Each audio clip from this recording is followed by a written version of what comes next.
Welcome students, welcome you Arts Academy class 12th political science chapter 2 दो ध्रुवता का अंत। टॉपिक साम्यवादी शासन के बाद शॉक थेरेपी। प्रीवियस क्लास में हमने इसमें शॉक थेरेपी के बारे में जाना कि शॉक थेरेपी क्या है। तो आपको समझ में आ गया होगा कि शॉक थेरेपी मतलब होता है आघात पहुंचाकर उपचार करना। मतलब कि पहले उसको चोट देना और चोट देने के बाद उसमें क्या करना, उपचार करना। तो इसमें हमने बात की थी कि कैसे सोवियत संघ जो था वो साम्यवादी शासन को हटाया गया और उसके बाद पूंजीवादी शासन लाया गया। इसमें विश्व बैंक और अंतर्राष्ट्रीय मुद्रा कोष ने इसको अपनाया। इसके बाद अब हम देखेंगे कि उसमें उपचार के क्या तरीके रखे गए। पहले तो हमने इसमें आघात ये हुआ कि वहां पे साम्यवादी शासन को हटाया गया और साम्यवादी शासन के बाद वहां पे पूंजीवादी व्यवस्था लाई गई। तो इसमें उन्होंने कैसे कैसे काम किया। तो सबसे पहला इसमें निकल के आता है, हर देश को पूंजीवादी अर्थव्यवस्था की ओर पूरी तरह मुड़ना था। इसमें सबसे पहले उन्होंने क्या किया। अब हम उपचार के तरीके की बात करते हैं कि उन्होंने कैसे कैसे काम किया। तो इसमें सबसे पहले ये किया गया कि जितने भी साम्यवादी देश थे उन सभी को साम्यवादी अर्थव्यवस्था हटाकर वहां पे पूंजीवादी अर्थव्यवस्था की तरफ उनको मोड़ा गया, या फिर वहां पे पूंजीवादी अर्थव्यवस्था अप्लाई की गई, लागू की गई। इसका मतलब ये निकला कि सोवियत संघ के दौर की हर संरचना से पूरी तरह निजात पाना। मतलब कि सोवियत संघ के द्वारा हर तरह की जो संरचना, जो उसने स्ट्रक्चर बनाया था साम्यवादी का या किसी भी तरह का, उसने जो सिस्टम तैयार किया था साम्यवाद ने, मतलब सोवियत संघ ने साम्यवाद का जो सिस्टम तैयार किया था उस तरह के सिस्टम को पूरी तरह से हटाना और उसकी जगह कौन सी अर्थव्यवस्था लाना, पूंजीवादी अर्थव्यवस्था। दूसरा क्या किया, इसके अंतर्गत राज्य की संपदा के निजीकरण और व्यावसायिक स्वामित्व के ढांचों को तुरंत अपनाने की बात शामिल थी। आप सभी को पता है कि साम्यवाद व्यवस्था या विचारधारा के ऊपर बात की थी। तो उसमें क्या होता है, साम्यवादी अर्थव्यवस्था में ज्यादा से ज्यादा नियंत्रण जो होता है वो राज्य का होता है, लेकिन पूंजीवादी व्यवस्था में उल्टा होता है, वहां पे निजीकरण किया जाता है ज्यादा से ज्यादा। तो यहां पर भी पूंजीवादी व्यवस्था में क्या किया गया, राज्य की जो संपदा थी, राज्य की जो प्रॉपर्टी थी, अब जो राज्य के हाथों में उद्योग थे या अन्य चीजें थी, उनको निजी हाथों में, प्राइवेट या फिर मेन लोगों को पर्सनली दिए जाने लगा।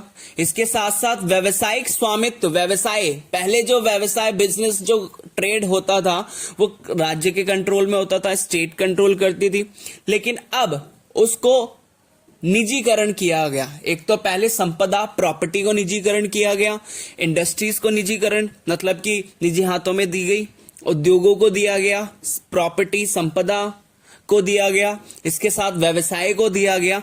तो ये सारी चीजें इसमें शामिल थी। इसके साथ साथ थर्ड पॉइंट आता है, सामूहिक फार्म को निजी फार्म में बदला गया और पूंजीवादी पद्धति से खेती शुरू की गई, कि पूंजीवादी तरीके से खेती करना शुरू किया गया। पहले जो सामूहिक फार्म थे अब उनको निजी फार्म में, किसी एक व्यक्ति के हाथों में निजी फार्म में बदला गया। तो ये इसमें तीसरा निकल के आया। अब फोर्थ पॉइंट की बात करते हैं। अब माना जाने लगा कि ज्यादा से ज्यादा व्यापार करके ही विकास किया जा सकता है। तो इसमें ये नई चीज निकल के आई कि इन्होंने ज्यादा से ज्यादा जो ध्यान दिया, फोकस किया, वो किसके ऊपर किया, विकास करने पे।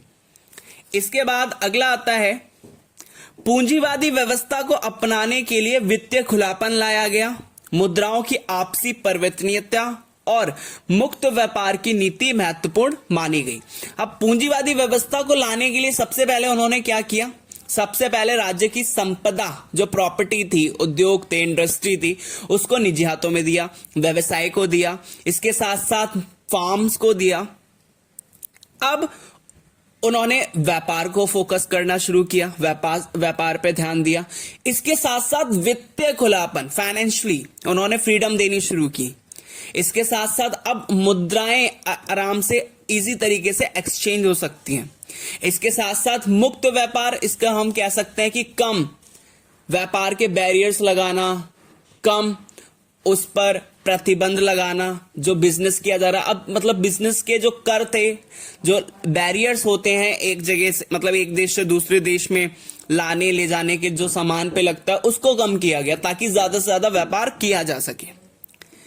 इसके बाद अगला पॉइंट आता है, इस संक्रमण में सोवियत खेमे के देशों के बीच मौजूद व्यापारिक गठबंधन को समाप्त कर दिया गया। क्या होता था कि सोवियत संघ के जो देश थे वो आपस में व्यापार करते थे, तो जब शॉक थेरेपी लाया गया तो इसमें क्या किया उन्होंने, जो सोवियत संघ के पहले देश थे उनमें आपस में जो चीजों का आदान प्रदान या व्यापार होता था उसको पूरी तरह से उन्होंने क्या किया, समाप्त किया। और जितने भी देश थे खेमे के प्रत्येक देश को एक दूसरे से जोड़ने की जगह सीधे किससे जोड़ा गया, पश्चिम के देशों से जोड़ा गया। तो इसमें यह किया गया कि सोवियत संघ के जितने भी देश थे अब वो आपस में व्यापार उनको खत्म किया गया और डायरेक्टली व्यापार किससे किया गया, पश्चिम के देशों के साथ। तो इस टॉपिक में हमने बात की सबसे पहले कि शॉक थेरेपी क्या होती है, शॉक थेरेपी कहां अपनाई गई, किसने अपनाया, और इसके बाद उसमें उन्होंने काम क्या क्या किया, कौन कौन से उपचार किए या कौन कौन से उन्होंने शॉक थेरेपी में उन्होंने काम किया। तो सबसे पहले इसमें यही किया गया कि पूंजीवादी अर्थव्यवस्था को लाया गया, सोवियत संघ की जो पुरानी जितनी भी संरचना थी साम्यवादी उसको समाप्त किया गया। इसके बाद क्या किया, जो राज्य की संपत्ति थी, प्रॉपर्टी थी, बिजनेस था, उन सभी को निजी हाथों में दिया जाने लगा। सामूहिक फार्म को निजी फार्म में किया गया और इन्होंने अब माना कि ज्यादा से ज्यादा विकास करना है तो व्यापार करना जरूरी है। इसी के चलते इन्होंने वित्तीय खुलापन लाया। इसके साथ मुद्राओं की अब आपसी परिवर्तनता मतलब चेंज हो सकते हैं, एक्सचेंज हो सकते हैं, और मुक्त व्यापार की नीति को उन्होंने अपनाया। इसके बाद इन्होंने क्या किया, संबंध समाप्त किए। सोवियत संघ के जितने भी देश थे एक दूसरे के साथ जो इनके व्यापारिक संबंध थे उसको समाप्त किया और डायरेक्टली कनेक्ट कराया उनको, सीधे उनको क्या किया, जोड़ा गया, वो भी किसके साथ, पश्चिम के देशों के साथ। होप सो आपको समझ में आया होगा। Thank you.